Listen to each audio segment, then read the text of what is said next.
بسم اللہ الرحمن الرحیم۔ السلام علیکم، خوش آمدید کہتا ہوں آپ کو اپنے چینل سبق کہانی میں۔ چلتے ہیں آج کی کہانی کی طرف۔ حضرت سیدنا بکر بن عبداللہ رحمۃ اللہ علیہ فرماتے ہیں، گزشتہ لوگوں میں ایک بادشاہ تھا جو بہت زیادہ سرکش تھا۔ وہ اللہ کی نافرمانی میں حد سے گزرا ہوا تھا۔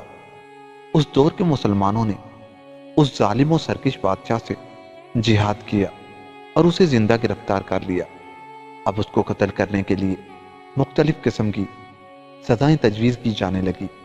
بالآخر یہ طے پایا کہ اسے ایک تانبے کی بڑی دیگ میں کسی اونچی جگہ پر رکھا جائے اور اس کے نیچے آگ جلا دی جائے تاکہ یہ یکدم مرنے کی بجائے تڑپ تڑپ کر مرے اور اس ظالم کو اس کے ظلم کی پوری سزا ملے۔ چنانچہ انہوں نے ایسا ہی کیا اور اسے تانبے کی دیگ میں رکھ کر نیچے آگ جلا دی۔ وہ بادشاہ بہت گھبرایا اور اپنے جھوٹے خداؤں کو باری باری پکارنا شروع کر دیا اور کہنے لگا، اے میرے معبودو، میں ہمیشہ تمہاری عبادت کرتا رہا، تمہیں سجدے کرتا رہا، اب مجھے اس دردناک عذاب سے بچاؤ۔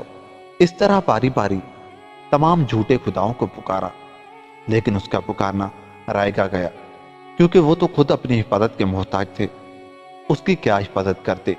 بالآخر وہ اپنے جھوٹے خداؤں سے مایوس ہو گیا اور اس نے اپنا چہرہ آسمان کی طرف اٹھایا اور خالق حقیقی کی طرف دل سے متوجہ ہوا اور لا الہ الا اللہ محمد الرسول اللہ صلی اللہ علیہ وآلہ وسلم کی صدائیں بلند کرنے لگا اور گڑ گڑا کر سچے دل سے اللہ رب العزت کی بارگاہ میں اس کی یہ مخلصانہ گریہ مقبول ہوئی اور اللہ تعالیٰ نے ایسی بارش برسائی کہ ساری آگ بجھ گئی۔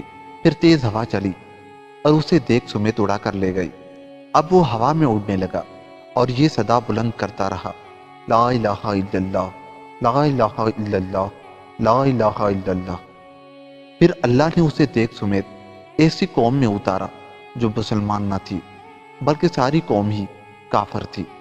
جب لوگوں نے دیکھا کہ دیگ میں ایک شخص ہے اور وہ کلمہ طیبہ لا الہ الا اللہ پڑھ رہا ہے تو سب لوگ اس کے گرد جمع ہو گئے اور کہنے لگے، تیری ہلاکت ہو، یہ تو کیا کہہ رہا ہے؟ بادشاہ نے کہا، میں فلاں ملک کا بادشاہ ہوں اور میرے ساتھ یہ واقعہ پیش آیا ہے۔ جب لوگوں نے بادشاہ کا قصہ سنا تو سب کے سب کلمہ پڑھ کر مسلمان ہو گئے اور معبود حقیقی کی عبادت کرنا شروع کر دی۔ دوستو، اسی لیے کہتے ہیں کہ اللہ تعالیٰ کے ہر کام میں کوئی نہ کوئی حکمت ہوتی ہے۔ دیکھو کس طرح ایک ظالم بادشاہ راہ راست پر آیا اور اس کے ذریعے پورا قبیلہ کا قبیلہ مسلمان ہو گیا۔